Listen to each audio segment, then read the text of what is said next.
It's hotfix galore for patch 14.1 as Riot has put out a 14.1b patch that has a ton of meta shifting implications. In today's video, we'll be covering all the changes and providing you guys with a complete update on the solo queue tier list thanks to the help of our challenger players and analyzing the most recent data. But before we get into it, be sure to check out SkillCapped if you want to truly get better at League of Legends. We're the only service that offers a money-back guarantee if you don't climb at least 5 divisions while actively using our service. We do this because our service really does work, and if it doesn't work for you, you shouldn't pay. Learn more at the end of this video or click the link in the description below. Essence reversing buffs, as it's a pretty niche item right now, really only commonly purchased on Gangplank, so it's a nice indirect buff for him, but probably won't affect too many other champs. Cost has been lowered from 3,000 to 2,900, while the Spellblade passive base damage is up from 130 to 140%. Heartsteel has been buffed with its health going up even more from 800 to 900. Mundo, Tahm Kench, Cho'Gath, Sion, and Shen are the 5 main champions who benefit the most from this one. Not much of a surprise here, but the new lethality item called Hubris ended up shipping a bit underpowered relative to other lethality options. Riot has addressed this by giving it some pretty big buffs, as the passive AD for a takedown has gone from 10 to 15, while the amount of AD per stack is up from 1 to 2. Duration of the passive is also up from 60 to 90 seconds. Qiyana and Misfortune are 2 champions who have been performing quite well with Hubris even before these buffs, so watch out for them to be the main winners from this change. Some Tiamat buffs have been issued, as its active damage is up from 60 to 75% AD. Cast time is also down from 0.25 seconds to now referencing users' auto attack cast time. The core items that build out of Tiamat are buffed too, with Profane Hydra first up. Rengar had been the only champion seeing overly positive results with Profane, so the buffs make sense. In the 14.1 pre-patch tier list, our original thesis was that AD Assassin mids would really thrive with Profane, but since the item shipped weak, it's been underperforming on them, so Naafiri, Qiyana, Talon, and Zed will all get a nice bump from these buffs. Cost is lowered from 3,400 to 3,300, which is great considering Profane is far and beyond the most expensive lethality pickup. The active has been quite heavily buffed as well, as the minimum damage was increased from 80% AD to 100% AD, while the active max damage is up from 120 to 150% AD. The enemy only has to be below 50% health for you to get the max damage instead of 30% from before. Really watch out for Rengar to absolutely take over the jungle meta. He's already been on the verge of OP tier, and this buff will help push him over the top. Some Ravenous Hydra buffs have been pushed live, as its lifesteal was increased from 10 to 12%. Cast time has also been smoothed out so that it's no longer 0.25 seconds, and instead now references users' auto attack cast time. Trundle has also been one of the best top laners, so he actually becomes even more ridiculous with this change, while a few other top laners like Fiora, Olaf, and Camille will be liking the buff too. So it turned out that removing the ability haste from Stridebreaker in exchange for a stronger active was actually quite net negative. Garen has taken the biggest hit due to this and will welcome these buffs greatly. AD on Stridebreaker is up from 50 to 55, while attack speed has been buffed as well from 20 to 25%. The attack movement speed and slow are up too, going from 30 to 35%. One champ who's actually been performing quite well with Stridebreaker that will become borderline OP with this buff is Bel'Veth.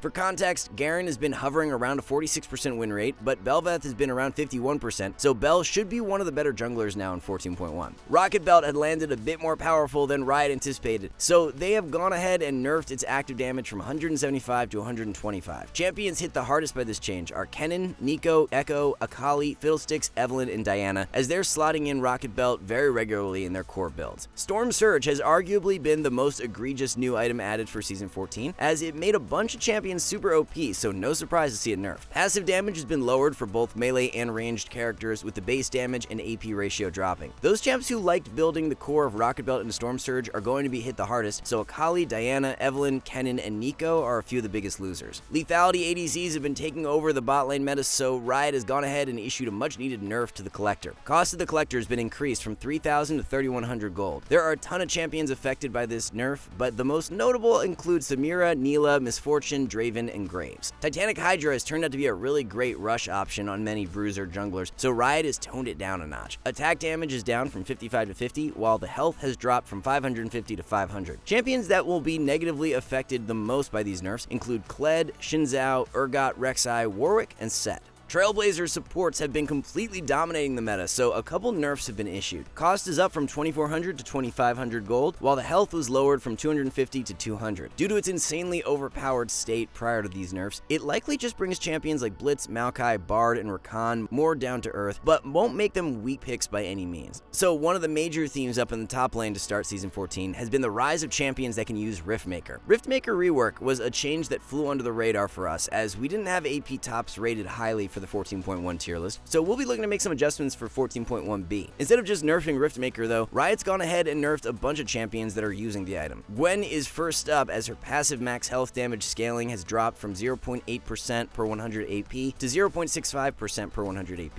A minor nudge here to Gwen's scaling power, but we don't see it doing a whole lot in the grand scheme of things. Kayle is next on the chopping block, as Riot has nerfed her AP to attack speed conversion, going from 1% per 100 AP to 0.5% per 100 AP. This nerf is not all that bad and should not result in Kayle losing very much strength. Singed has had one of the highest win rates for any top lane champion to kick off Season 14, so Riot has nerfed his QAP ratio. QAP ratio has been lowered from 90 to 80%. Singed had been sporting a 55% win rate prior to this nerf, so by no means will this be enough to significantly reduce his strength in meta. The final champion change for top lane in 14.1b was Teemo. Q damage AP ratio has taken a hit, going from 80 to 70%. Our total damage AP ratio is down as well, from 55 to 50%. Definitely not enough to drastically lower Teemo's power level, so he will remain one of the better top laners for the rest of 14.1. So having a look at the top lane tier list for 14.1b, top lane is definitely the role we have changing the most from where we had it in pre-patch. OP tier has a new look, as Singed and Mordekaiser are joining Trundle. We were correct in a lot of our assessments for other roles, but one we admittedly missed for top lane was how strong AP top laners would become. The changes to Riftmaker and Liandry's were huge for many of the AP bruisers, and it's led to champs like Mord, Singed, and Teemo becoming extremely powerful picks. As we mentioned when covering the champion changes, the nerfs to AP champs are quite light for 14.1b, so we're expecting them to continue dominating. A few of the biggest losers up in the top lane to start Season 14 have been the previous Iceborne Gauntlet users. The changes to Iceborne have not been friendly to the likes of Illaoi and Volibear, and their C tier placements reflect that. Illaoi just doesn't have a good build path right now, and none of the items she uses are buffed in 14.1b, so she'll continue to be one of the worst top laners. Stridebreaker top laners like Garen and Darius have also been quite weak, but with Stridebreaker buff for 14.1b, they will separate a little more from the bottom of the pack. So moving on to the jungle now, Zac is one of the junglers who has really struggled at the start of Season 14, so Riot has buffed him right away. Radiant Virtue being removed and just less access to ability haste has really gated Zac. Passive heal has been increased, E cooldown has dropped by 2 seconds at each rank, and R cooldown is also down by 10 seconds at each rank. Pretty substantial buffs honestly, but it makes sense considering Zac's win rate has been down at 47%. These changes should push him up towards that 50% level, and he'll be a viable jungler once again. Those Zac buffs are the only champion changes to jungle for 14.1b, so let's jump right into the tier list. OP tier for jungle is locked down by 3 champions, being Lilia, Rengar, and Master Yi. Similar to why many of the AP top lane bruisers have been thriving, Lilia can run the 2-item core of Liandry's and Riftmaker, which is giving her a ridiculous mid-game spike. Rengar has been one of the best lethality junglers at the start of Season 14, and he gets even stronger for 14.1b due to those Profane Hydra buffs. Master Yi is really sleeper with the new item Experimental Hexplate, as when paired with Blade of the Ruined King is giving Yi a very strong mid-game. A few champs moving down the tier list for 14.1b include Echo, Evelynn, and Diana, as they are all hit hard due to the Storm Surge and Rocket Belt nerfs. One jungler who's been a complete outlier, performing incredibly poorly to start Season 14, has been Karthus. In theory, you'd think Karthus would be fine with Malignance and Liandry's, but both items are underperforming on him, and his overall win rate has slipped below 46%. So despite only one champion change for jungle, we've got a bunch to cover for mid lane. Corki's base AD has been buffed again. If you guys remember, it was buffed in 13.24b from 55 to 59, and it's now going up from 59 to 61. So 6 AD added in the course of 2 patches, which is actually insanely big. Our damage AD ratio has even been increased as well at rank 1 and rank 2. Now keep in mind, Corki was nerfed pretty hard since Trinity Force became weaker in Season 14, so even with these buffs, they'll only help bring him back to parity. Lux has been underperforming at the start of 14.1, so Riot's given her a few buffs. Base health is up from 560 to 580. Base armor has been buffed from 19 to 21. Attack speed growth is up from 2 to 3%, while W shield strength sees a slight buff to the AP ratio, going from 35 to 40%. Season 14 mage item changes made it so that you no longer gain any health from core AP items, which is likely why Riot's going this direction with the buffs. Storm Surge being nerfed will negatively affect Lux as well, so they had to directly buff her if they didn't want her to become even weaker. For now, Lux finds a spot in our mid lane A tier. As we mentioned when covering the Profane Hydra buffs earlier, AD assassin mids have been quite underwhelming to start Season 14, so a few of them have been directly buffed, including Naafiri. Base movement speed is up from 335 to 340. Packmate base damage has been increased at all levels. Passive cooldown is also buffed, but at the later ranks only. These direct buffs combined with the Profane Hydra changes should bring Naafiri back into a more competitive spot. However, she'll still be weaker than what we originally anticipated. Zed is the other AD assassin who has been buffed, and the changes are quite big. W cooldown is lowered, E damage is up at the later ranks, and R damage AD ratio sees a massive buff going from 65 to 100% AD. That AD ratio buff to R is the one that really stands out. Now keep in mind, Zed has had a 45% win rate to start Season 14, so even though this buff is big, it's probably not going to push him above 50%, and there will still be higher priority mid lane options. Taking a look at the mid lane champions who have been nerfed, first up we have Fizz. Q damage AP ratio has been lowered from 55 to 50%. W active damage AP ratio takes a dip as well from 50 to 40%. Storm Surge nerfs also negatively affect Fizz, however, we have to take note that the champ literally has had a 55% win rate prior to these changes. Even if Fizz's win rate drops 5%, he'll still be a competitive mid lane pick, and we don't see these changes doing that at all. So really no reason to drop Fizz if you've been enjoying him in 14.1. It's not really a surprise the new lethality item Voltaic Cyclo Sword has made its way onto AD LeBlanc, so Riot has given her a few nerfs. Attack speed ratio is heavily nerfed, going from 0.625 to 0.4. Attack speed growth, however, is up while attack damage growth is down. Q has its AP ratio increased while E sees the same treatment. If you're playing AP LeBlanc, even with these buffs, she could actually become weaker due to the Storm Surge nerfs. AD LeBlanc is most definitely weaker, while AP LeBlanc won't be getting any stronger, so her win rate should take a dive as a result of these changes. Hui still has a 43% win rate in solo queue, so Riot continues to chip away, providing him more buffs. Health growth has been increased, QQ damage is up, E damage is up as well, and R missile width is buffed too. 4 different buffs will add up, but each of them are quite small, so we can't see Hui pushing into the meta as a result of the changes. He'll remain in our mid lane C tier for the time being. So taking a look at the mid lane tier list, we have 2 champions in the OP tier for 14.1b, Fizz and Vladimir. Even with the nerfs, we still expect Fizz to remain in an extremely powerful state. As for Vlad, he can abuse the item combo of Riftmaker and Liandry's, which is pushing him over the top right now. Many of the best AP bruisers are Riftmaker users right now, so it's odd Riot didn't just nerf the item a little. A bit of a surprise mid lane pick who has been performing very well to start Season 14 has been Azir. Azir is usually always below 50% win rate for solo queue, but it's hovering just above in 14.1, which is nice for a change if you're an Azir main. Nashor's rush into Shadowflame second is currently looking like a really strong core for Azir. A bunch of Storm Surge abusers are being dropped down the tier list for mid patch, with Twisted Fate, Annie, and Nico falling out of S tier. Removal of Everfrost has been pretty negative for both Ahri and Sylas, as they're having a difficult time fitting in with the alternative options, so we're pushing them into the B tier. With Trinity Force nerfed quite heavily in 14.1, Ezreal has been one of the weaker ADCs on the analytical front, so Riot has given him a couple buffs. W cooldown has been reduced from 12 to 8 seconds. E mana cost is down from 90 to 70. W buff definitely provides Ezreal with some added early game strength in lane, as 4 seconds off the spell will really add up over time. Mana cost on E dropping will also make it so that blinking into proc W will be a more consistent trading pattern. Even with these buffs, we still see Ezreal being a bottom percentile ADC though, as lethality ADCs will reign supreme. The one ADC Riot has targeted with nerfs for 14.1b is Aphelios. Even though the champ only has a 50% win rate, it's clear that if Aphelios ever reaches this point for solo queue, that he's going to get nerfed due to pro play implications. AD growth is what Riot has reduced, going from 3 to 2.3. Aphelios actually won out quite big from the Season 14 changes, as the lethality alterations were bigger for him than most. His passive gives lethality, so with the stat becoming stronger early on, along with the fact Aphelios can use the Collector, he saw a nice spike to his mid game. Even with this nerf, Aphelios will remain in a stronger spot than where he was at the end of Season 13, and will be placed in the ADC B tier. So ADC was one of the roles we were pretty spot on with our pre-patch meta predictions. Lethality ADCs indeed have been dominating the meta, with Misfortune leading the way in the OP tier. With the Collector nerfed, it's going to influence Samira and Neela more than it will Misfortune, since they rush the item. Even Lucian has been seeing crazy success rushing Ghostblade in 14.1, so basically any ADC that is able to abuse lethality is an S tier pick right now. Same thing goes for Jhin. No reason to build crit on him when he can rush Ghostblade and perform much better. Most ADCs who are more reliant on either crit or on hit builds are taking the backseat right now, as Zeri, Kai'Sa, Sivir, Tristana, and Varus are lower priority in 14.1. Just one support being changed for 14.1b, as we have a few nerfs to Taric. Armor growth is down from 4.6 to 4.3, while W bonus armor has been reduced by 1% at all ranks. Taric has had upwards of a 54% win rate to start off 14.1, so these nerfs are warranted. However, they will only bring him more in line with other supports rather than actually make him significantly weaker. So no reason to drop Taric if you've been having success. The OP tier for support will remain pretty similar to where we had had it for pre-patch, with Blitzcrank and Maokai keeping their spots while being joined by a newcomer in Bard. Trailblazer is being nerfed for 14.1b, so that's going to hit all 3 of the OP tier champs, but when you take into account that each one of them have had win rates over 53%, even if they were to lose a few percent in win rate, they'll still be higher priority than the majority of supports. It turns out mana isn't actually all that necessary on Zyra, as she has continued to perform quite well despite the Liandry's changes. We theorized that Zyra would be hurt quite bad due to the fact Liandry's no longer has mana, but the changes have turned out pretty power neutral for her, and she's being moved back up into S tier. Our general outlook for the support meta was on point though, as melee engaged supports are high priority, while the majority of enchanters and mages are taking a back seat. Alright guys, before we wrap this up, let's tell you a little more about SkillCapped.